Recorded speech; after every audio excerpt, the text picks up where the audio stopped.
𝐬𝐻. The goldfish plants began to chant in haunting harmony, performing a symphony for their gathered audience. A very loud, very much disturbing, symphony that made 𝐁𝐬 taste BLD splendid. I did not expect for them to sink so soon. The voice of 𝐁𝐬's superior made him screech. The three Oni paid his indignation no mind and instead clapped for the goldfish plants as if they were watching an amusing game of golf. Nay, 𝐬𝐻𝐬, 𝐁𝐬 decided to risk it while the two children were distracted. Who are they? The young lady looks kind of important. He stage whispered to the man who had thankfully leaned down to better hear the short mammal's inquiry.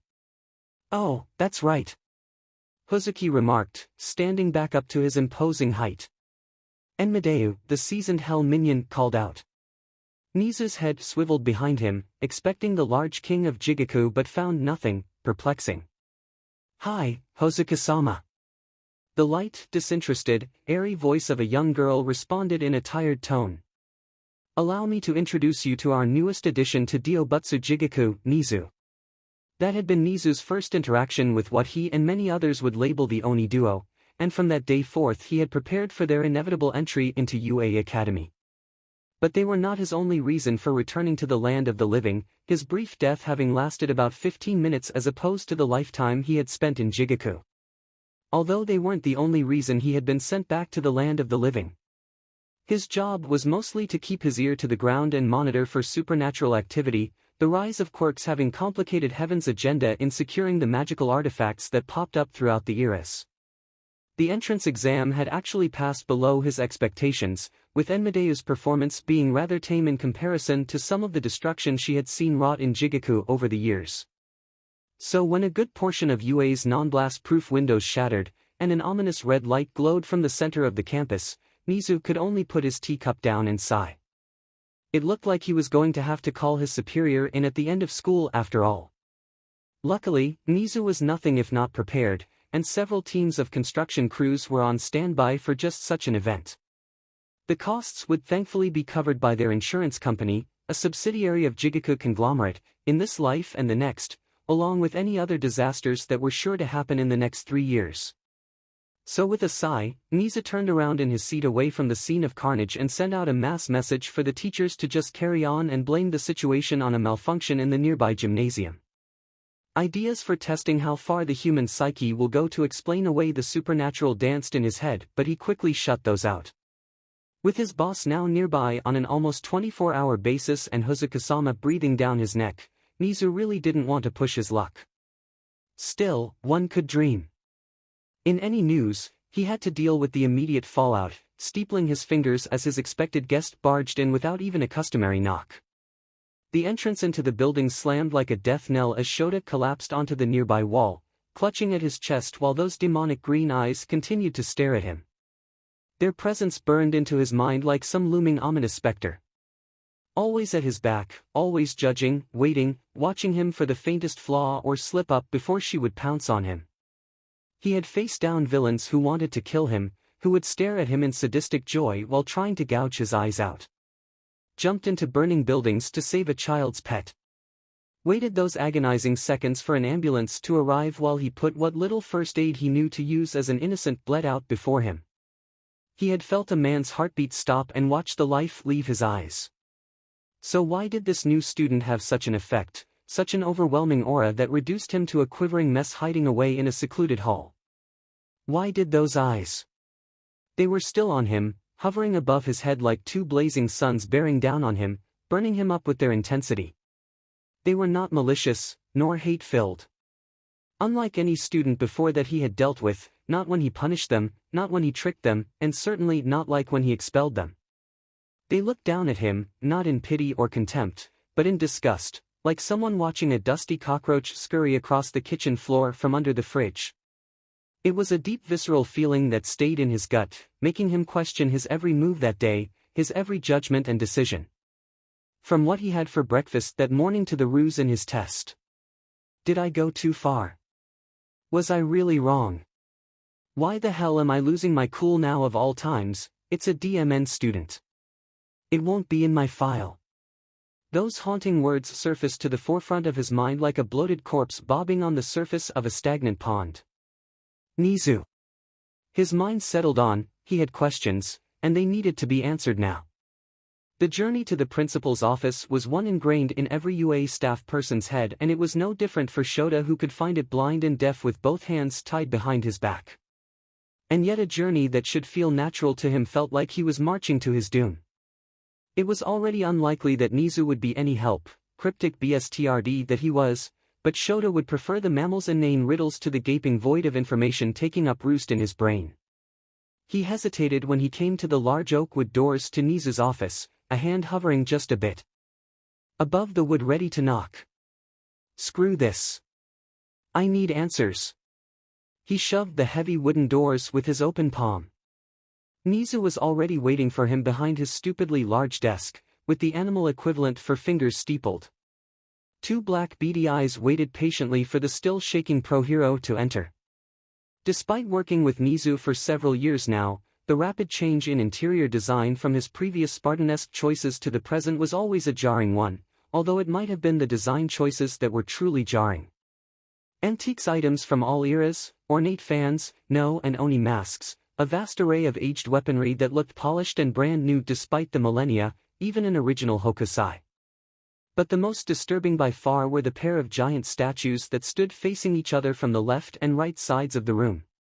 On the left sat an enraged Enma statue, features contorted in pure anger as he sentenced some unseen criminal to their punishment in hell, his eyes seemingly always locked on whoever was brought into the principal's office.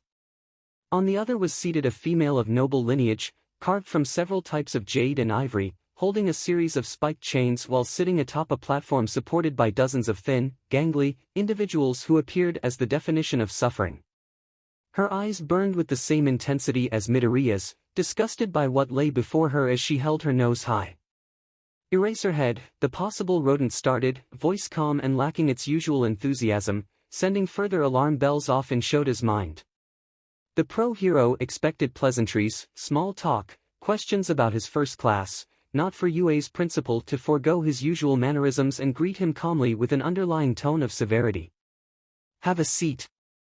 He gestured to one of the plush armchairs that stood before his desk. The underground hero swallowed the thick lump in his throat, feeling like he was a kid sent to the principal's office for bad behavior, ironic given the situation.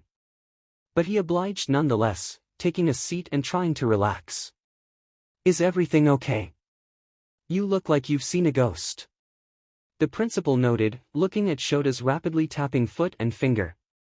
The appendages looked like they were about to spasm out of control and fly off with how strong he was tapping them. No, everything was not okay as the rodent had so casually put it. Everything seemed far from okay given a vast chunk of the school's infrastructure was now shattered and yet no one was panicking except him. Midoriya Izuku. He said those two words. Every syllable felt like he was coughing up a strong boiled egg fresh from a volcanic hot spring. Ah, yes, I'm assuming you've read her file then. The principal segued away from the destruction just outside his office, indicating to some on the coffee table in front of the pro-hero who had yet to take note of it. Besides it sat a simple tea set with 2 cups already filled and a bottle of aged Irish whiskey that the human felt was meant for him. It was a tempting sight, but he was on the clock and he wasn't willing to slip up even further despite the day's already massive clusterfuck. I've taken the liberty of filling in more information from my own observations, but I'm afraid this is an abridged version, so you will have to make do. The principal said, hopping down from his plush swivel chair to refill his own teacup, adding just a drop of whiskey while 𝐸𝐸 hesitantly picked up the file, almost afraid that it would bite him. 𝐬𝐸 thankfully let him peruse the information in silence, the intense stares of the statues beating down on him from all sides. Much of the information was standard: height and weight, birthday, hair and eye color, contact information, etc. And it included information on her quirk as well. But that was where it got weirder, almost philosophical with how 𝐬𝐸 wrote it. Midoriya Izuku's quirk damage output is determinant on the accumulated sins of her target. The darker the soul, the more damage incurred. What happens when one without sins comes in contact is yet to be known, but it is reasonable to believe that the damage would be minimal, at least considering the broad category to which humans can incur wrong and the fact that her abilities are to punish. What is this? He questioned the animal who was standing in front of the glass, watching as the construction crew was already strong at work replacing the windows and cleaning up the school, many classes to teaching outdoors while they waited. Exactly what it says. The rodent replied, nursing the cup of tea and alcohol. Why did I not? Why did you push? The rodent interrupted him. 𝐸𝐸 gritted his teeth. He always hated when 𝐬𝐸 dodged the question. Why wasn't I made aware of this? He held up the file and growled. 𝐬𝐸's spiritual notes aside, it contained a vast amount of data regarding the true extent of the girl's quirk, from range to actual power. And if it was to be believed, then the girl could likely destroy the whole school with a flick of her wrist. To say nothing of the reason for why his own quirk didn't work on her, something his brain was only just now reminding him of. Why didn't my quirk work on her? 𝐬𝐸 sighed, placing his cup on his desk before he began circling the seating area, like a shark smelling blood in the water. Suffice to say, I'm not allowed to tell you. That file might be more fleshed out than the official, but you do not have clearance to know everything about young Midoriya. 𝐬𝐸 flicked an ear as he continued. And you still haven't answered my question. Why did you push? Because I have to see if they have potential. He answered with the logical assumption. And your test can measure that. A simple fitness test. 𝐬𝐸 stopped his walking to look over his shoulder blankly at the seated hero. From what I witnessed, Midoriya was doing excellent, perfect even. He noted. She was holding back. 𝐸𝐸 gritted though his teeth, the judgmental eyes emblazoned into the back of his mind flared. And 𝐬𝐸 stopped, looking at 𝐸𝐸 with his equivalent of a displeased expression, fuzzy animal brows furrowed in agitation. If anything, I'd say that is a good starting point. Why do you think someone might hold back? 𝐬𝐸 asked the same question Midoriya did, sending the hair on the back of 𝐸𝐸's neck on edge. This time he didn't have an answer, too afraid that the glowing phantom eyes would grow a mouth and bite his head off for answering incorrectly. 𝐬𝐸 scared at the lack of answer. Let's run through a few, shall we? He resumed walking. They could be taking it easy, he admitted with a nod, at which point your needling would be useful in bringing out the full extent of their abilities. 𝐬𝐸 waved a hand in the air, not looking at 𝐸𝐸 as he walked. Or, they could be afraid to hurt someone, or themselves, in which case it is our duty as educators to encourage them in the right direction to which they can use their full abilities without fear. 𝐬𝐸 stared strong at 𝐸𝐸. Maybe, he started again, maybe, they know the ins and outs of their abilities and choose to hold back to focus on where they are weak or need to improve. How exactly were individuals like Miss 𝐬𝐸 or young 𝐸𝐸 supposed to progress in a fitness test? 𝐬𝐸 inquired. Their quirks aren't well suited to combat, and yet I put them in the hero course because I saw potential. Or did you give them a pass when they didn't take the obvious route and cheat, say Miss 𝐬𝐸 trips someone up before her start? Or 𝐸𝐸 attacks someone with a flock of birds? 𝐬𝐸 raised an accusatory eyebrow.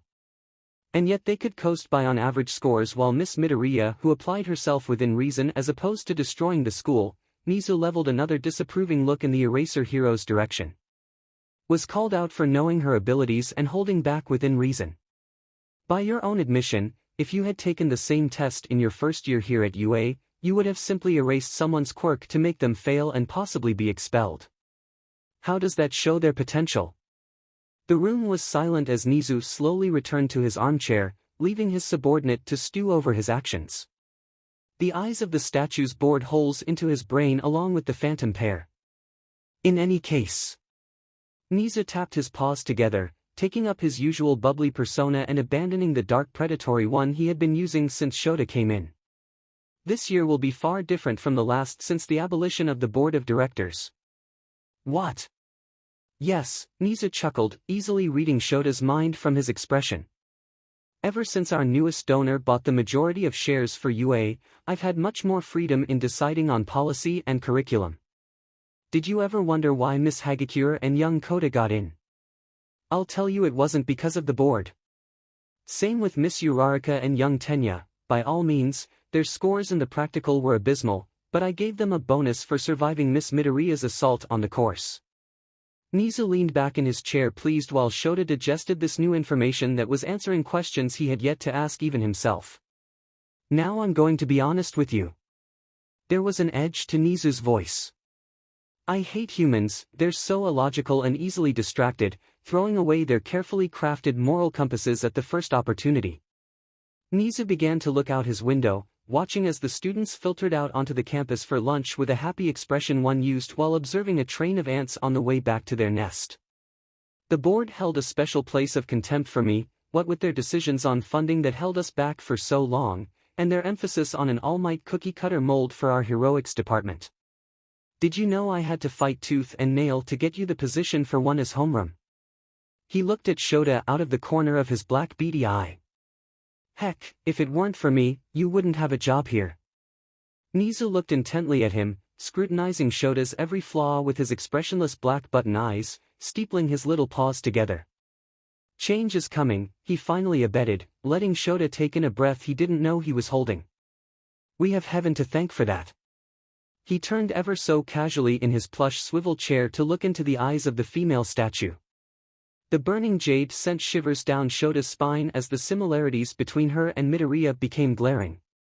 And I do so hope that potential I saw when I first hired you comes into play as I steer UA into the coming era.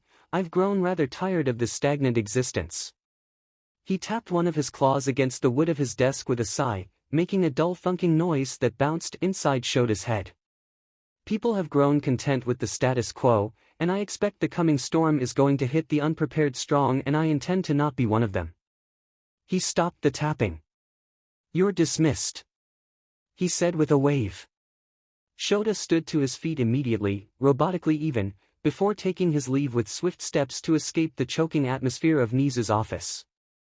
1 foot out the door before he turned on his heel with a bow. Thank you for your time. The door shut with a soft click, not with a bang or a boom, as Eraserhead fled with his tail between his legs, and 𝐬𝐍 let out a deep sigh. Really, he had the best hope for Aizawa 𝐬𝐸, but it seemed he too had been drawn in by the propaganda cranked out by the Hero Commission.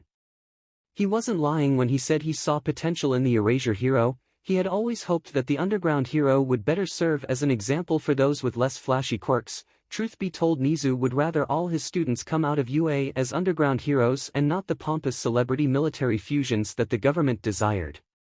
Heroes like Eraserhead were a dime a dozen. Most pro-heroes were more content with making a fight as dramatic as possible while racking up public damage and casualties in the pursuit of public approval than ending something quickly and efficiently before the cameras even got taken out. This wasn't to say he was knocking pros like All Might and his staff. Even heroes like Endeavor had their purpose, though that particular hammer had long since lost his use in 𝐬𝐍's opinion. Pulling out his laptop, 𝐬𝐍 looked over his schedule for tomorrow, biting his nails as he looked at the tight fit, knowing that he was going to have to hurry between the classes he was going to supervise. All Might was working with the 3rd year's heroics class, seeing as his successor apparent was in that class and needed all the hands-on he could get with the burden now on his broad shoulders.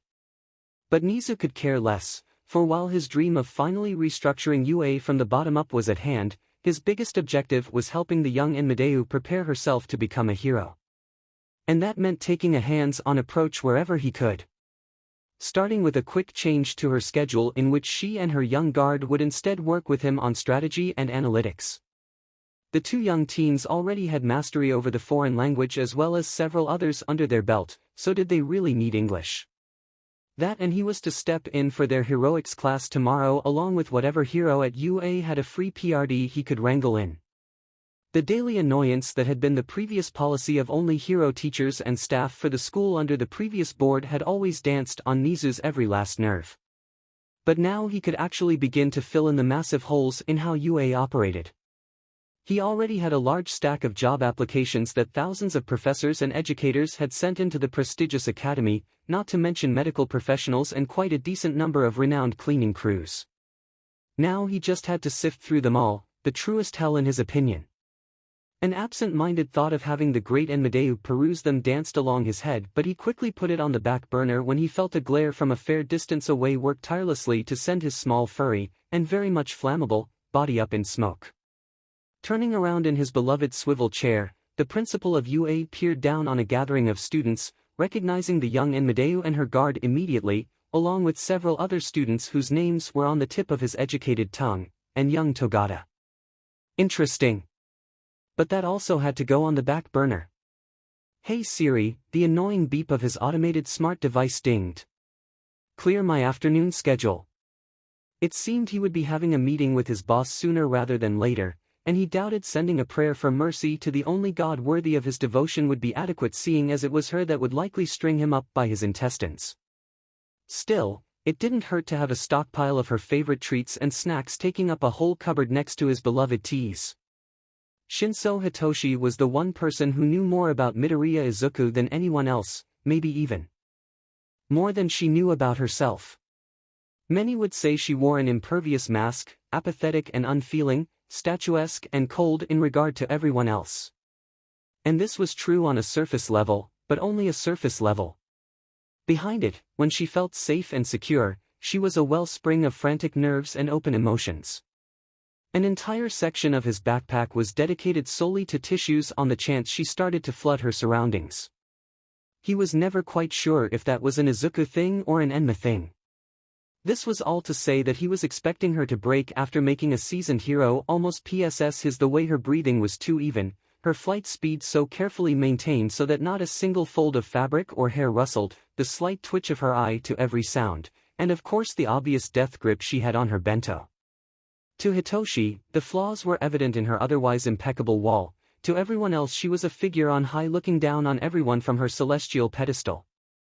The epitome of a judge, impartial and ready to bring down the hammer of justice, daring someone to step out and deny their sins so that she could pounce, or rather, Hitoshi would pounce while she signed off on their sentence with a satisfying flourish.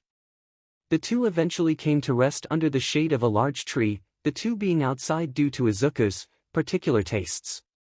Hitoshi had gotten somewhat used to her diet, and he could only barely tolerate actually eating it. He had to blink several times when she cracked the lid, the overpowering smell of made his eyes water. He had long since said goodbye to his nose hairs and was now just trying to hang on to his eyebrows at this point. I don't think it was that bad.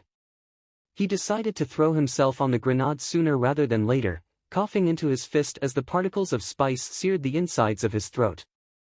His eyes darted to the side at the sound of wood snapping, the broken chopsticks Izuku had taken out to eat falling to the ground with a defeated sound. Maybe I should just quit now, get a nice job in a company and work 9 to 5. Marry an average man and pop out 2.5 kids and die at the age of 78. Then take up my job in Jigoku. She looked down at her food with a defeated smile and a blank look in her eyes. Hey now, how can you be so calm after I just snapped at our homeroom teacher on day 1? She dropped her food on the ground and rolled through the air with her knees tucked into her chest, hand covering her eyes while she rambled about accepting mediocre options in life. It's over, I'm done, I better just disappear so that I don't bring shame to the family name and quietly do my job. Hitoshi's eyebrow began to twitch at his superior and friend's antics. About to hit her with the strong hand of reality when 𝐬𝐬 𝐍𝐸. The two teenagers heard, turning around to see one Uraraka Ochiko trotting over in their direction with a lunch tray from the UA cafeteria in hand. A frantic 𝐸𝐴 walking behind her while proclaiming his need for her to obey rules and not run on school grounds, he too carried a lunch tray with him. "Can we sit with you?" she asked, smiling down at the two Oni-themed teenagers. Both of them were a bit perplexed and taken aback by the request, most people too afraid based on appearance to approach them. To say nothing about Izuku's display of power earlier that day. That tiny portion of his lizard brain wanted him to growl out a deep threatening no, but the rational part of his brain stamped down on that. He had come a long way in his opinion from his angsty feral wild child phase where he had quite literally bitten the hand of every other stranger who thought they deserved an iota of Izuku's attention. Instead his eyes trailed over to Izuku, who had composed herself at the first hint someone was watching. She must have been caught off guard as her face was still an obvious sign of perplexion, but she relented nonetheless. Their two pseudo-peers sat down with them on the grass, choking when the smell of Izuku's level 66 spicy food trailed up into their noses like something out of a cartoon. What are you eating, Izuku? Why does my throat hurt?" Uriarika questioned, both her and 𝐸𝐴 covering their noses and gasping for breath like fish out of water on the ground. Izuku for her part looked a bit abashed, an unusual expression that Hitoshi was paying close attention to. Engraving the light pink tint to her freckled cheeks into his brain. Observing the way her vibrant green eyes looked away to the side. How her nails scratched ever so carefully against her supple cheeks. A light bead of sweat that shined ever so tantalizingly in the shade traced agonizingly slowly down her cheek, and Hitoshi had to restrain himself from it off. Putting the lid on that particular boiling pot of a potent cocktail of emotions, and he looked away before he did anything he might regret. Focusing instead on the few other groups of students that had managed to meander their way out of the main building of UA, mostly sitting in groups of 3 to 4 as they chatted amicably amongst themselves. Hitoshi's sharp elongated ears were picking up bits and pieces of conversation that he paid no mind to, casting a glance in Izuku's direction and watching the slight smile dance across her aristocratic features while she listened to Uriarika and 𝐸𝐴 go on about her display of power. He had to wonder how many supernatural shenanigans he missed out on or brushed under the rug before he got pulled into Izuku's orbit. A jealous part of his brain wanted to pull Izuku into his side and glower at the two intruders. To hoard all her smiles for himself. Again he had to stamp down on that powder keg of emotions, turning his gaze to something else before he made their relationship awkward. This time though, his brain didn't know what to do with what he saw. A happy 100-watt smile on the face of a ridiculously buff Tintin knockoff running to them with a happy jovial wave. It finally clicked when he heard the Tintin ripoff call their names. "Oi, Izuku, isn't that Mirio-senpai? Wait, you know, an upperclassman. How can you two be so nonchalant about our esteemed upperclassmen?" Was it a problem that he had never actually paid attention to the teen they had trained with over the summer and was just now putting his face to memory? His simple features didn't help with that, actually made him easier to forget. "How was your guys' first day at UA? Plus Ultra?" He pumped his fist into the air with a happy closed-eye smile. Hitoshi snickered at Mirio's flinch, who had unwittingly dredged up the memory of their first lesson with their homeroom teacher.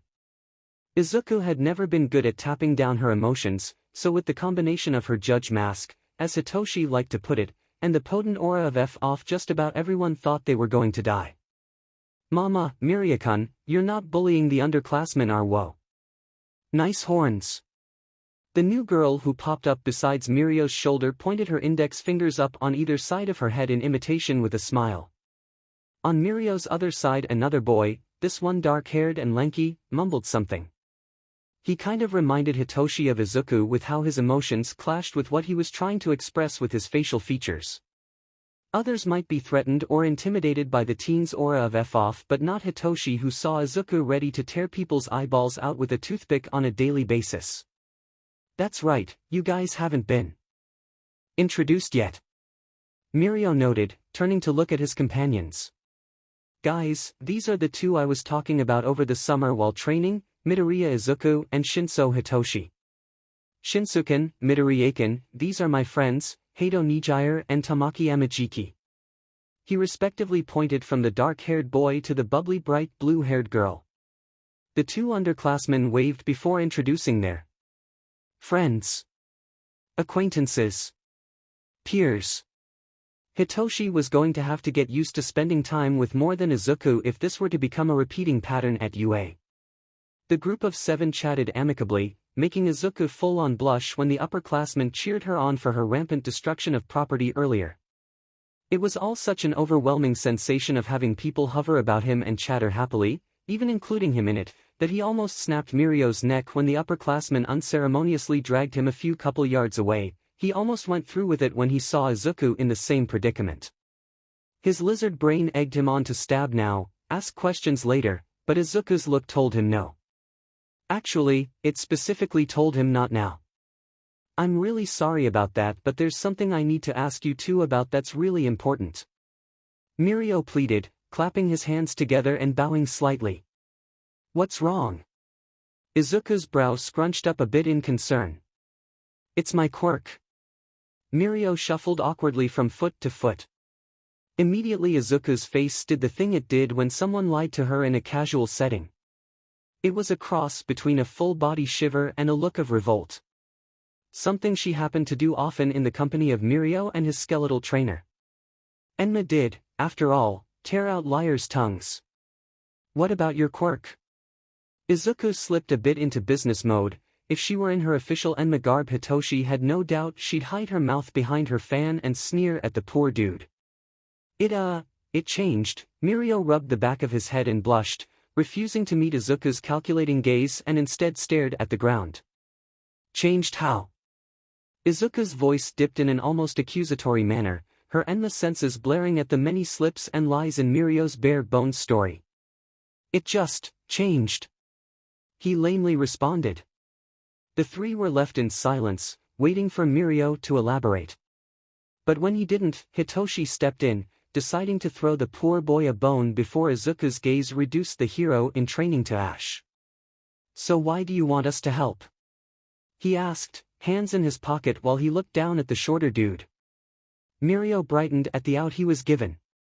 Well, you guys seem pretty powerful, and Izuku's quirk is multifaceted, so I thought she could provide some good insight. And your quirk is also super strength, so I was hoping you could give me advice. He bowed forward again with hands pressed together as if in prayer. If only he knew. You have super strength now. Izuku stated rather than asked, looking at Mirio with a scrutinizing gaze. Yeah. Mirio looked to the side. It was kind of funny watching him squirm. So what's your exact problem? Hitoshi asked. He didn't need Izuku's encyclopedic knowledge of quirks to know that they didn't just mutate, not without some outside pressure like, say, a supernatural goddess of the afterlife, normal things that popped up in everyone's life. How do you not blow up? Hitoshi had to clean his ear out to make sure the record scratch wasn't just his imagination. Come again? He asked, looking around and expecting someone to come out and yell, surprise, like it was a big joke being played on them. So it's like, think if when, you know how if. Mirio hung his head in defeat, not knowing how to properly voice his question. It seemed Izuku had reached the limit of her patience, already dangerously low after the test today, as she reached out and roughly pulled Mirio up by his chin and forced him to look her in the eyes. How does your quirk work? She asked him slowly. Hitoshi was silently wagering whether Izuku was going to bite Mirio's head off or actually help the poor lad. I have a stockpile of energy that if I don't control could blow my limbs off, and I have no idea how to not blow my limbs off, and I don't understand the lessons Mirio rushed out quickly in one breath, covering his mouth after already revealing too much. How did you do that? He breathed out in a horrified whisper. Izuku, thankfully for the poor hero in training, ignored the juicy gossip about his mysterious benefactor and instead focused on the blonde's main issue. So, to clarify, she looked him dead in the eye, having his full attention. Your quirk, according to you, evolved to not only let you permeate into the ground and other objects, but is now a stockpile of energy that lets you use something analogous to super strength and is threatening to blow off your limbs. She watched him like a coiled snake poised to strike at a rat stuck in a hole. I can also permeate others now. He squeaked out, looking absolutely terrified now that Izuku was running on fumes. It probably didn't help that the judge of the afterlife was hungry and had yet to eat her god-tier spicy food. The manic grin that crossed Izuku's face showed just how done she was with Mirio's pussyfooting around the issue. She could probably snap a person's neck with murderous intent alone. "Who knows about your issue?" she breathed out in a low voice. Who is helping you? Who knows about your quirk evolving?" She strained the last word. "Sir, All Might, Nizu, and Recovery Girl." Mirio quickly listed. Neither of the horn duo batted an eye at the number one hero being among the names of distinguished heroes. "Okay." Izuku nodded her head, trying to come across as friendly and failing spectacularly with the murderous grin on her face. "Okay." Mirio mirrored. "And how are they helping you gain control?" She carefully spoke, maintaining eye contact the entire time. "Training?" Mirio questioned himself. "What kind of training?" Hitoshi asked, giving a lopsided smile that looked like the cat that got the canary and was smugly lapping up the cream while the owners watched on in disbelief. "Mostly strength training." Mirio relaxed after breaking eye contact with Izuku to answer Hitoshi. Said Queen of Jigoku pinched the bridge of her nose, muttering about idiots who didn't understand body-to-energy ratios before looking to a specific window near the top of UA like she was looking at one of the cameras in the office. And so began the beginnings of Mirio's Jigoku Boot Camp, the Weenie Hut Junior Edition. The two didn't want to break him after all. Part of Mirio felt guilty for not cluing the Onijuo in on what was really going on, but All Might had made it very clear that he keep the true meaning behind his quirk a secret for his and others' safety. He hadn't even told his two best friends. But whenever he had to lie to Izuku, it felt like the cold skeletal hand of the specter of death was gripping his heart like a vice for the tiniest of fibs. A feeling he was becoming well acquainted with as he stood in front of the duo in the UA gymnasium they had commandeered. The slight woman was tapping one of her long impeccable nails on the side of her arm, looking at him with a raised brow while they patiently stood waiting. And though her eyes were trained on the ground in growing irritation, Mirio knew from experience that the slightest provocation would draw that petrifying gaze to him. ― by comparison was distracted by something on his phone, the teen smiling down with genuine enjoyment as his fingers tapped away at whatever was on the LED display. Mirio badly wanted to see what was on the smart device but was, again, too afraid to draw Izuku's irate gaze. Mirio leaped into the air when the doors banged open, nearly flying into the ceiling as he activated one for all by accident, coming back down to earth to meet the unamused looks of Izuku and the eerily familiar look of entertainment on Hitoshi that looked all too similar to a certain UA teacher that loved a good ruse. "We're here." The principal of UA cheered, driving in on what could only be described as a turbo golf cart that was decked out to the nines in extra functions with an army of buttons and levers on the dash, pulling a wagon load of paperwork behind it.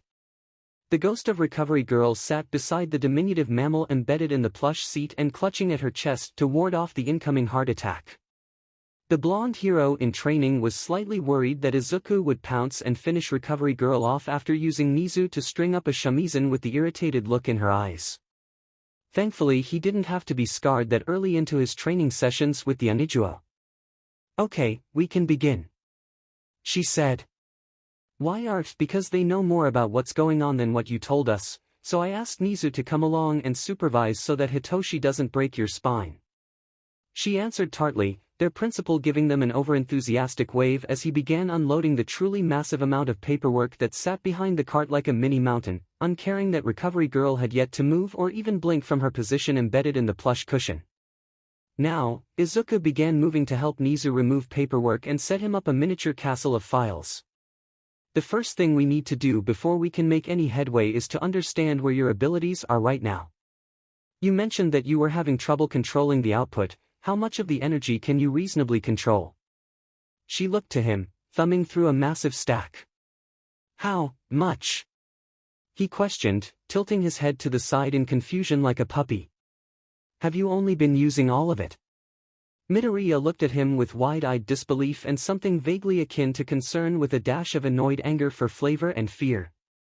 The word yes hovered in the back of his throat, too afraid to come out and risk what would undoubtedly be a vicious tongue lashing for his inadequacy. He already had to deal with the subtle disappointment of Sirs. He didn't know if he could take his Kohai's No. He lied, noticing the tick of Midoriya's brow but didn't say anything, wishing he had a turtle quirk to 𝐬𝐡𝐭 his head into his shell to hide. Thankfully none of his expectations came true. Midoriya only clapped her hands in front of her face in prayer and let out a seething deep breath. Mirio swore he saw the air heat up around it. Okay. She decided on, ripping a piece of paper off the top of the stack, glancing up and down from it to Mirio before she finally settled on him, probably because he was less flammable. And your quirk, the not stockpiling part? She inquired, subtly hinting at the fact that she was onto his BS about his quirk changing. It made shivers run up his spine and a 𝐓𝐡 load of fear crash down on him like Arctic ice water. He stayed mum at first, pursing his lips as he didn't want to mention that his quirk was on the fritz since he'd accepted one for all. No, he lied again, and again the tick on Izuku's brow appeared. Okay, I don't believe that, but okay. She held her hand up, so with all of that, and the fact that neither I nor Hitoshi know your fighting style, strategies, and general abilities, we're gonna start with sparring. She finished, sitting down beside Nizu who sat atop a throne of paperwork and graciously accepted the red pen from the animal's furry little paw. I can do that, whenever you're ready. He got into a stance, still looking at Izuku and not his opponent who had begun to jump up and down to get warmed up, not noticing the manic grin that crossed his face like a hungry shark smelling fresh blood in the water. Oh. She looked up with a deer in the headlights expression. I'd make it quick. She nodded her head like she was speaking to a 5-year-old and not describing how she'd end him and hide the evidence. You're gonna need to take it slow. She continued to nod along while she crossed things off on some of the paperwork. Was she allowed to do that? Also, on your right. She half-heartedly warned him, pulling out a large ostentatious stamp and setting it down on the paper with a satisfying thwump. Mirio was about to ask what that meant before he was tackled from the side. It felt like a gargantuan tungsten-forged metal statue of a ferocious wild tiger pounced on him. How about this one? Nizu passed the application Enma-Da's way, a profile on the sadly thin medical applications sent in by promising doctors and nurses, thin because Izuku had used her all-powerful and final stamp of red ink to veto the originally promising pile of applicants. The goddess didn't even glacé, merely took it and finished it off with an efficient satisfying thwump. The principal didn't voice any disagreements, knowing that his student boss went over everything with a fine-toothed comb and had already perused the files before weeding out the best of the best. They were now down to 3 finalists, one hero who had retired to pursue medicine following a crippling injury, an elderly man who looked to be in his 50s but was actually in his 80s thanks to clean living and daily exercise apparently, and a woman from India who could change water from fresh to salt. Surprisingly, or rather unsurprisingly, Izuku selected all 3 but only gave the final one the actual job as cooperator of the nurse's office with Recovery Girl, telling Nizu, the other 2 have medical-related quirks and likely went into the profession based on that. Whereas Dr. Soma, she held up the paper with a refined grip and turned it around with a simple flick of her wrist, has worked her way up from a poor rural farming family with, she glanced over the bio provided on the document, firmly vetted out per Nizu's own ridiculous standards, 8 younger siblings, along with her 19 cousins. She remarked, blinking her eyes in surprise, the joys of being an only child. With a full ride and has published multiple papers on infectious diseases, worked on the QSD virus pandemic, and currently focuses on work in orthopedics. She finished, tapping the paper with one refined finger. An excellent member to have aboard considering the higher-than-average tendency for your students to break bones. No. She silently raised an eyebrow. Nizu chuckled at the implication, knowing that his favorite excuse of the board of directors would not totally absolve him of fault given his propensity for break students, and some staff, both mentally and physically. And the other 2? Nizu questioned, young Togata punctuating the end of the principal's sentence by smashing into the nearby bleachers, neither of them batting an eye at the carnage. I'm okay. He called out moments before the hell minion giving him a taste of the afterlife impacted the blonde like an extinction event meteorite. Never mind. Dr. Koi, former pro hero mermaid boy, she indicated the former pro's application, would be more suited to teaching biology as he minored in the subject while also being able to provide physiotherapy and on-site first aid during training exercises. it should also pacify the board for a time until we can find a more permanent solution. She summarized quickly before indicating Dr. Bag's application. Dr. Bag can fill in the phys ed teacher, seeing as he also applied to that and has written in the margin of his application, "I'll show them brats what real exercise looks like, not all this fancy dancy doohickeys going on with your gadgets and your gizmos," and it trails off from there. She squinted at the small print that was smudged beyond legibility. Good enough. He took the proffered applications and graciously accepted the goddess other stamp with a dramatic "thank you" as he popped down 3 successive approved S on the papers. From there, the two worked in relative silence, doing their best to ignore the destructive sounds of young Togata being turned into an impromptu tool of destruction in Hitoshi's demolition of the soon-to-be rebuilt gymnasium. Mina began to vibrate in her seat as the characteristic voice of All Might wafted in through the closed door. She had heard the rumor that the #1 teacher was teaching at UA. She had hoped that he would be teaching their class, and she had never in her wildest dreams thought that it might be true. After all, shouldn't a pro hero like All Might be teaching the upperclassmen? Not that she would complain either way. But what followed caused her brain to come to a shrieking halt. The door flew open, accompanied by All Might's booming voice saying, coming through the door like a normal person. Except, it wasn't All Might that came through the door like a normal person. What came through the door would forever be ingrained in Mina's nightmares forever to come. The small white, rodent-like body of their principal, Nizu, came speeding in through the open door laughing like a maniac, holding his phone above his head that was playing a recording of everyone's favorite pro hero as he drove in fast circles on a modified Segway. All jokes aside, Nizu came to a halt, putting his phone away while he addressed the class. "All Might is teaching here, just not this class for now."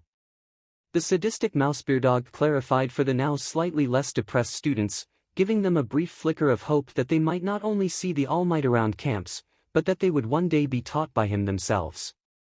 Excited whispers for the confirmed rumors bounced around the room while Nizu hurried behind the podium on his personalized Segway, quite the feat considering the wooden block was on a raised platform. "Normally I would not be teaching a class due to the board's ethical concerns," Nizu said, making quotations with his fuzzy animal equivalent of fingers, "but that is no longer a concern." He cheered with a beaming smile. Somehow his happy little show managed to send a cold chill down the majority of the room's occupants rather than pep them up. As many of you know, this block of your schedule has been Section 4, Hero Basic Training, a subject dedicated to preparing you for the many, the rodent seemed to emphasize, bouncing on the ball of his feet, different fields that heroics requires before you specialize. And considering this is a hero school, we will have ample opportunity to explore these branching paths to mold you into the best hero you can be. He once again cheered, making it seem more a threat than a motivational speech on potential. Unfortunately, the person in charge of helping build the lesson plans for this class is no longer with us.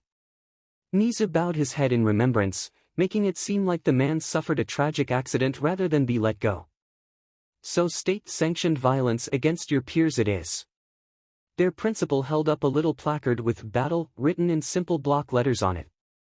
As many were now panicking on what the very mucklike sadistic rodent had in store for them, said rodent creature had segued his way over to the wall where he pulled out his phone to push a digital button. The wall opened in response, revealing numbered suitcases. "Of course we can't have you fighting in your official uniforms, so these costumes you submitted to the support department after receiving your acceptance letters will have to do." He presented them with a flair.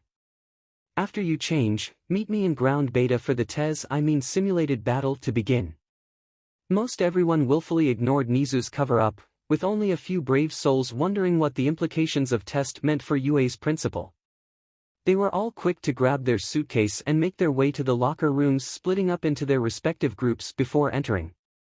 Many of the girls were quick to express their excitement and/or trepidation at the upcoming exercise, many of them having known combat was a must for any hero, no matter their specialty, but this would be a first for many of them.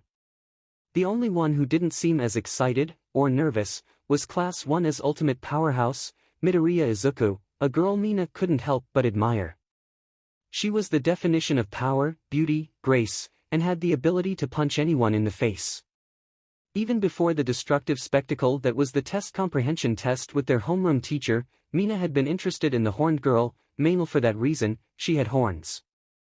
Oddly enough, mutation quirks tended to lean towards domestic animals like dogs and cats, with birds following up close behind. Rarely did anyone have horns, let alone a completely alien mutation like Mina's. So when she saw her class had not only one other person with sick horns, but two, and that one of those two had eyes similar to hers, she was ecstatic to say the least. But then that coolness factor for Izuku kept getting ramped up. First with the display of power that destroyed the school, and then the way she held herself. Mina knew she wasn't the classiest of people. Kirishima had called her one of the dudes on more than one occasion, but Izuku was the definition of class and brimmed with ladylike qualities. One could say on initial glance that she had very average features, which to be fair, she did, but they'd have to be blind to not sense the regal air of elegance she wore like a jeweled crown. She was as close to perfection as one could get, raising her hand to answer every question with a slow purposeful movement that drew the eye, the refined way she spoke whenever addressing someone that had them hanging on to her every word and syllable, her very aura commanded authority from even their teachers. Mina was not ashamed to say that she sneaked a peek at Izuku's perfect handwriting, the kanji thin and flawless, almost artisanal quality writing. The pencil looked more like the work of the finest brush as it danced across the paper in refined and calculated movement. She was so knowledgeable she had to be taught by Nizu for her English PRD rather than present mic. Mina wasn't gay, at least she didn't think she was, but Izuku was quickly demolishing that barrier with the force of a hydrogen bomb. She was ashamed to say that she had been unable to grab a space besides the floating girl as they changed in the locker room. She so badly wanted to see what her costume was going to be like. Was it going to be fierce? Terrifying? Or was she going to float by in an outfit that made any and all fall to their feet and beg for forgiveness? Mina had to know. So throwing her outfit on as quickly as she could, Mina whipped around the corner, coming face to face with the confused expressions of not Izuku's who were midway dressed in their costumes. You know who wasn't there? Izuku. Where's 𝐬𝐿? She asked, peeking around corners and looking into lockers like the nosy busybody she was and not a complete perv. She finished before most of us got undressed, Karo. Ajui informed her. Mina waited not a second longer, practically running out the door. She had to see. Mina, wait, your costume is on backwards. Kirishima was seriously debating whether or not he should switch from red to purple for his color scheme as he watched Shinso change into his hero costume out of the corner of his eye. Aside from being jacked and built thicker than a brick SHT house, the dude oozed a manly aura with the force of an exploding mountain. Manliest of manliest appearances aside, the dude held himself like a Yakuza enforcer, moving with the grace and power of a wild tiger on the prowl. To say nothing of the way he hovered around Midoriya like the world's best bodyguard. He nearly choked when he saw the massive back tat on the dude, a shining coiled eastern dragon locked in a bloody battle with a triple-horned demonic tiger. Flames and rusted swords littered his back along with the epic duel, and Kirishima had to hide his blushing face in his costume when the friendly blonde dude with a black bolt in his hair, Kaminari, complimented the dude on his tattoo, asking, "What do they feed you, dude?" In regard to the teen's larger-than-average size. Hitoshi responded flatly with, "The flesh of sinners," to which a good number of them chuckled at the joke. It had to be a crime to attack the dude from behind with a masterpiece of art like that embedded in his skin. When he felt composed enough, the black-turned-red-haired teen resumed his ogling. "How do you get that shredded?" He wondered in his head, having to bite his tongue to prevent the question from escaping his teeth, fumbling with one of his boots and dropping it to the ground with how out of it he was. His hand brushed against another, much larger, one. His face froze as he looked into the amused smirking face of the very man he had just been ogling not a second ago. "I think you dropped this," he said, standing up and handing the shoe over to Kirishima, who took it graciously, trying with all his might to get out a strangled "thank you" but only popped out unintelligible gibberish. It might have been that he had been so caught off guard, or it might have been the fact he was now face to face with one of the most impressive 8-packs he had ever seen that was cheekily hidden behind a see-through black mesh shirt that sat under a spiked, black LTHR jacket. His already red face turned a shade redder, now matching his bright red hair, as his eyes traveled lower against his will, glazing over the sinfully tight black 𝐿THR that did nothing to hide the dips and curves of Hitoshi's mighty thighs that could probably compete with All Might in definition. His traitorous brain popped out I wonder what it would be like to be stomped on, when his eyes beheld the gargantuan 𝐿THR boots with spiked cleats that covered the horned teen's feet.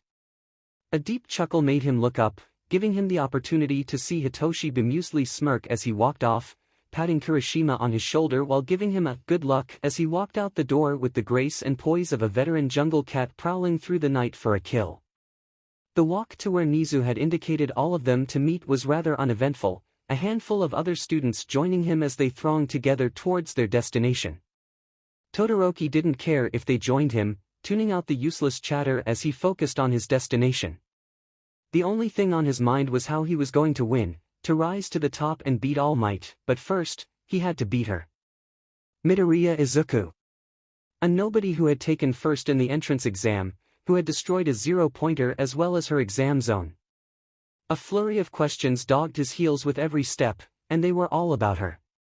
Why? How? Where?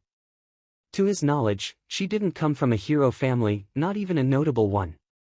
Midoriya might have been an uncommon family name, but it wasn't famous either. Was she really a being of chance, someone born with immense power by the whims of fate? Or was she like him, a eugenics project that had bloomed under the right circumstances after careful breeding? But then where did that leave Shinso Hitoshi? Said demon wearing human flesh walked behind them all at a lazy pace, hands in his pockets with a bored expression adorning his features. How were the two related? They did not share a last name, nor even really look alike aside from the demonic features. Even the air with which they carried themselves was different. Midoriya who hovered above it all, moving with a supernatural grace and purpose. Looking into her eyes would always prove a fatal mistake. Those toxic green pools had a way of the very light out of the air and send anyone who crossed that fine line into a spiral they couldn't crawl out of alone.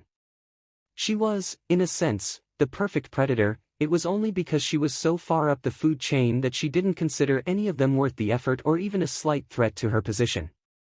Shinso on the other hand, Shinso was a wild beast that exuded power in the exact opposite way. He was loud, booming even, with his presence alone, taking over the scene and dominating it with his being. Where Midoriya held a softer sway, Shinso shattered the air. Where Midoriya had a fine pedigree and would never deign to attack that which was not set aside for her to target, Shinso was feral. He would rip the throat out and the play with the carcass even if it was something so small and non-threatening it wasn't truly worth the effort. Arguably, Shinso was the bigger threat, despite the massive gap in power, because while many had fixated on Midoriya's display on the first day, even him, he would not let that performance eclipse the sheer ferocity for which Shinso reveled in his power, that superior grin as he left deep craters in the earth with terrifying ease. The way his arms flexed ever so slightly, a tick if Shudo ever saw one, right before he took a particularly violent action. The scorching light in his eyes whenever someone approached not him, but Midoriya, that told them to back off or risk losing their organs. Midoriya might be the goal for now, but Shinso was definitely the obstacle to look out for. But Shudo didn't have time to worry about his future milestones. He had a battle to win. A battle he would like to get to if his classmates weren't being obnoxious standing outside the door. Was it locked? The hell do you useless F think you're doing here? No, peeking over his classmates' heads revealed that they were not the only class here. Some blonde in a tailor-made suit smirked in a dramatic fashion. To think this is the esteemed 1A, a group of morons and barbarians it seems. Why, any useless dunce could see that the esteemed Principal Nizu had decided to teach us, 1B. Shudo really didn't care for these theatrics, he just wanted to get this class over with in all honesty. He could only assume that the door was locked and that until Nizu arrived to open it that tensions would continue to flare. A gentle shove on his right, not commanding but shepherding, almost correcting with how it was done. And Shudo was surprised to find it was Shinso who moved him, a large hand eclipsing the shorter boy's shoulder as he was gently maneuvered out of the way. It seemed Shinso was not in the mood for Bakugo's shenanigans, as the explosive blonde had only worked to escalate the situation, grabbing the suit of his fellow blonde by the collar and getting in his face. But he never got a word in as Shinso loomed over the two. Both boys stopped to look up, craning their necks, faces challenging as the two cubs stared up at the fully grown tiger, while 𝗀𝐸 merely looked down his nose at them. His face was a composed mask as he said one word. "Move." And the two did, breaking it up and allowing for 𝗀𝐸 to walk right between them, stalking forward with an easy gait as he opened the door with a simple turn of the knob and a lazy push before entering. Neither of them showed even a single moment of hesitation, their faces set in what looked to be obedience, eyes wide and bodies frozen, not even daring to breath, while they waited for 𝗀𝐸 to pass. Did no one think to push the door open? Bakugo was more than usual, but this time he felt he had a lot of good reasons as to why. Firstly, those pricks from the class of reject extras had shown up for their lesson claiming 𝐁𝐸 asked for them. Bullshit, the 𝐵 had been with them first. Secondly, the very same rejects thought they should be here, it 𝐹 him off already to have Deku and these other pebbles in the same class as him, but these kids that couldn't even make the cut. No 𝐹 way. Thirdly, Deku's 𝐹 lapdog that had his nose so far up her but it would forever be stained brown from her SHT, made him get out of the way. 𝐈𝐴G's quirk may seem straightforward, chains, horns, monster stuff, and super strength, but that wasn't it. Katsuki wasn't sure what the trigger was, but the 𝐹 could completely take you over, mind Katsuki called it, turning people into puppets. It wouldn't be so bad if your every single nerve and fiber of your being wasn't screaming against the invisible shackles the BSTRD had, every second you didn't have control was like going an hour without air, suffocating. But Katsuki could never prove it, and even if he did bring up accusations, the purple 𝐹 only had to punch a friggin' wall down to make Katsuki look like the world's biggest moron. But the fourth 𝐹 issue, the eternal pain in Katsuki's 𝐹 but, Midoriya 𝐹 Izuku, that was it. Just her smug presence alone was enough. Even with her new stupid 𝐹 mask, a literal one this time, Katsuki could tell she was looking down on him. Funnily enough, the plain white porcelain showed more emotions with its neutral 𝐹 expression that Deku ever 𝐹 did. But he didn't have time to worry about 𝐹 Deku and her 𝐹 eyes going where they weren't wanted, he had extras to crush. The room stood divided, one A occupying one side and one B occupying the other. Only a few of them dared to mingle in the middle of the room, Deku, eye-bags, round cheeks, 4 eyes, and 2 𝐹 heirs from the rejects pile who stood nervously to the side, both of them girls from 1B. Now that we're all here. The white rat leading this circus began with a cheery tone, allow me to explain the rules and objectives. He waited for all the others to stop whispering like the old ladies they were. You will each be divided into teams of 4 before you are randomly assigned one of 2 roles for this exercise, villains or heroes. The villains will be given a prompt from which they are to follow, while the heroes will be given an objective that goes counter to the villains. Any questions before we move on? Somehow the rodent's beady eyes felt worse than Deku's apathetic 𝐹 stare and they weren't even on him. How will the teams be decided? 𝐹 4 eyes asked from his spot by Deku, hand in the air and oh so ready to shove his head up the teacher's excellent question, randomly. He stated simply. Some 𝐹 from the rejects asked the next question, will we have to work with the other class? 𝐁𝐸 beamed, closing his eyes as his very form seemed to radiate sunshine out of his rat anus. But of course, you will all be future colleagues and have to work together. Why not start now? He bounced on his toes. Work with them. The blonde 𝐹 who Katsuki never bothered to learn his name spouted off out of his butt. You can't be serious. He mock-asked in disbelief, looking around at his fellow losers for support, about to say more when 𝐁𝐸 took the wind from his sails, actually making Katsuki smile as the fake floundered. But of course, I understand that there has been something of a rivalry between 1A and 1B before in the past. Understatement of the 𝐹 millennium. But rest assured, the positions were decided on by test scores alone, they do not show potential or where you might go as a future hero. To say nothing of how resources are allocated equally between the two classes. 𝐁𝐸 finished, something in his posture daring both of the classes to challenge him. Anything else? What are the rules of engagement? 4 eyes asked like the good little soldier he is. Excellent, I was going to address those anyways after questions, but seeing as how no one has any more. He propositioned the class to speak now or forever hold their silence. But when no takers presented themselves. First, no seriously maiming your peers, preferably no maiming at all. Alas, for whatever reason, the state has deemed it acceptable for the slight maiming of minors. The rat said with a nonchalant shrug of his shoulders. Second, he held up two finger-like appendages, reasonable force. This means that while demolition is acceptable, it can only be done so if fitting of the situation. For example, no busting down random walls because it will lead to a shortcut.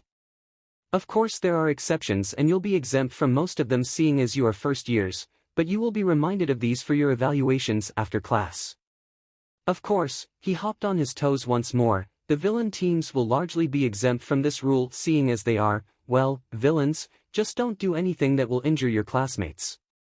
The rodent somehow managed to halfway throw the rules out the window. There are a few others but they essentially boil down to common sense. Basically, if you think you might regret the action later, don't. 𝐀𝐦 finished rather casually. Of course, he is head to the side. Should I feel the situation is getting out of hand, I will stop the exercise. You would do wise to stop when I tell you, there are no future warnings or second chances once I or another member of staff have laid them out for you. His face was blank, stern, his beady eyes looking at each and every one of them as a final warning to hammer in the severity of his threat.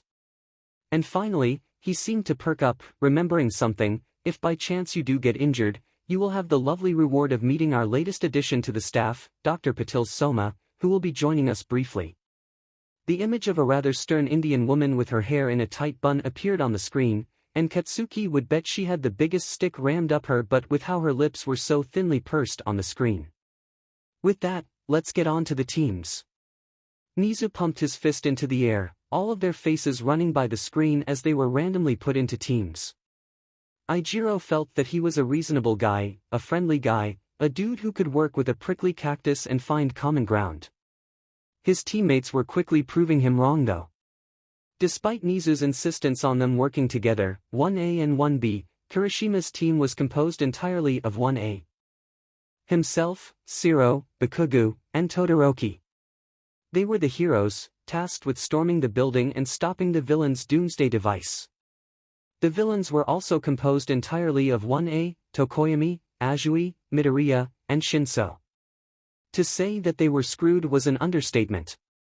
Not only did the villains' team have both class powerhouses on their side, but 𝐍𝐸's team wasn't even working with each other. Both Deku and Todoroki said the same thing, "Don't get in my way."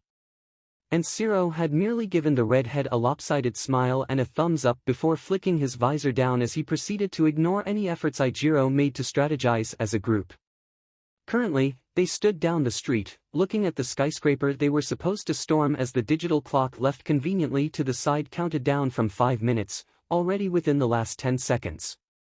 10. 9. 8. Are you ready?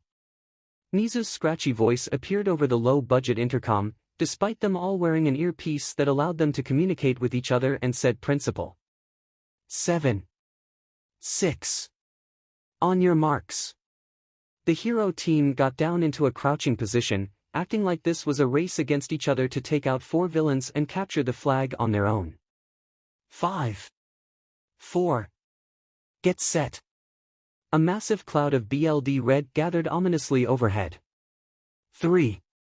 Heavy red chains rained down, slithering over the sides of the skyscraper and rendering it a twisted mess of concrete, rebar, and glass before dissipating. Massive chunks of building had been taken out by the destruction, and it was a miracle the thing was still standing. 2. 1. Go. 𝐁𝐸 excitedly cheered. And the 4 ran off, with the same destination in mind, but with very different plans for what was ahead. 5 minutes earlier, atop the skyscraper overlooking the fake city. Fanatic cult. Midoriya read the scribbled kanji on the paper given to her by 𝐁𝐸 aloud to her teammates, rolling her eyes at her subordinate/principal's antics. He had made it a point that they were to act the part for bonus points. "So what's the plan?" Hitoshi asked, juggling a few pebbles he had picked up from nowhere on their ascent to the top of the tower. Their other 2 companions were silent, watching, waiting. "First things first," she said with a sigh. My name is Midoriya Izuku, nice to meet you. She gestured to the two unknowns that had been teamed with her and Hitoshi. When no one else spoke, she elbowed Hitoshi, who yelped while dropping his task. Shinso Hitoshi, he said with a pout, rubbing his not-sore side. Tsuyu Azui, it's nice to formally meet you. Midoriya-san, Shinsuken. Azui greeted, unintentionally making Izuku flustered as the formality with which the frog mutation girl addressed her made her feel like she was working rather than learning among peers. Just Izuku is fine. She tried to wave away the formality, thankful that her mask covered the blush currently decorating her face. Alright then, just Izuku, you can call me just Azui as well. The pun made the seasoned torturers of Jigoku freeze. Izuku's brain short-circuited while Hitoshi laughed a deep guttural laugh. I like this one. He pointed at Azui, who had the gall to take a bow, clutching his side as he threatened to spill over the side of the skyscraper and hit his head on the pavement 50 stories below. Oh, how Izuku wished the traitor would fall. Granted, he probably would be fine, but still, it's the thought of his demise that counts. A cough drew their attention. The raven-headed boy seemed to regret this at first as 3 pairs of unsettling eyes fell upon him. He was quick to compose himself. My name is Tokoyami Fumikage, Tokoyami is fine for now, and this is Dark Shadow. He referred to the sentient blob of darkness that seemed to smile and wave at them. Izuku could hear Hitoshi snort like the traitor he was, knowing full well how Izuku wanted to ask 1,000,001 questions about the boy's quirk but didn't have time to fully investigate. A mutation was rare enough, but to have a seemingly sentient portion of something intrinsic to your being was almost unheard of, even by Izuku's learned experience. I'm assuming you were also going to ask us about our quirks, yes? Azui, ever the astute one, asked. Yes. Izuku replied, happy to focus on something else that wasn't her own longing to dissect a quirk, literally. In that case, my quirk is called Frog, and it's rather self-explanatory. She flexed her webbed gloves while hopping from foot to foot, showing off her froggy appearance as explanation enough. And you can make chains and fly, she pointed at Midoriya. There's a bit more, but yeah. She nodded in agreement, all too happy that she didn't have to indirectly lie and just go along with the assumption. And you can also make chains and are super strong. She turned her attention to Hitoshi, who gave her a sharp grin and a thumbs up. The stupid 𝐓𝐻 also wasn't going to correct her, but was much more comfortable with fibs and lies than Izuku would ever be. I guess that just leaves us. Tokoyami spoke up. Again he was flustered by the 3 stares leveled his way as he brought the attention upon himself. My quirk is called Dark Shadow, and it allows me to control Dark Shadow as an extension of myself. He explained while patting the bird-like head of his shadow creature. Do you have a plan, Izuku-san? Azui was quick to string all the clues together, but her formality, even with Izuku's first name, still threw the judge of the afterlife for a bit of a loop. Kind of, she trailed off, scratching her hair. It was a rather odd sensation now, having made the decision to let her wild locks fly free while under her hero persona. Weird, but okay. But first things first, we're gonna need to make some villain personas. Izuku loved snacks. Sugary confectionaries that could rot the enamel off from the sickeningly saccharine smell alone. Salty, crunchy, deep-fried goodness that would give anyone, still living that is, a heart attack the moment the fatty goodness touched their tongue. Spicy foods that needed to be stored in special containers lest they melt through the package plebeians dealt with. She loved them. Unfortunately for Izuku, Shinso made it almost impossible for her to enjoy anything edible without having to watch it like a hawk. She didn't eat the literal, mind-melting spicy lunches out of pure enjoyment alone. Even though she did enjoy it, it was mostly an insurance that a certain stupidly tall purple ogre didn't eat all of her food while she was still chewing her first bite. So one could imagine how special her alone time was when she could eat the more common confectionaries that wouldn't give the average human stomach pains or outright kill them. Unfortunately for Izuku, the universe loved to make her life, or lack thereof, a specialized brand of hell just for her. She had to restrain herself from shooting a hand out to snap the stalk of the obnoxious goldfish plant like it was the neck of a baby bird, the corner of her lip upturning as another one went off from somewhere in the apartment. At some point, while she wasn't looking, the house had become infested with the ridiculous animal-plant hybrids. The potted monstrosities were everywhere, even the DMN bathroom. Not even her room was spared as a sprout was slowly growing in a pot on her windowsill. She was really hoping that one would die on its own, but she had contingency plans in the event it grew a mouth and fish eyes. She couldn't even be mad about the DMN. Vegetables. Fish. Because her mother was over the moon about having something that didn't die the minute she touched it, she was over the moon and had dived headfirst into the care for the buggers. There was no doubt in Izuku's mind that when her mother kicked the bucket, she'd be on the board of judges for any and all competitions judging the unholy abominations. But unlike Izuku, who could see the abominations for what they were, her mother was completely oblivious to the noisy menaces that had taken root in their home, merely thinking them a cute flower. And for not the first time in her life, Izuku wished to be as ignorant as the living, if only for a day. Tea was sent spraying over the coffee table as one somehow snuck up on her, despite their obvious lack of mobility. That one may or may not have ended up a bloody mess in the trash, with Izuku fully prepared to blame Shinso for bringing over his cat, Editor-in-Chief 𝐸𝐶𝐸. Her little show of force scared the other ones into silence, giving the Horned King of Jigoku a brief moment of serenity to bite into the doughy surface of her mochi she bought on her way home from school the other day. But alas, the plants were still part goldfish, and thus, had the memory of one.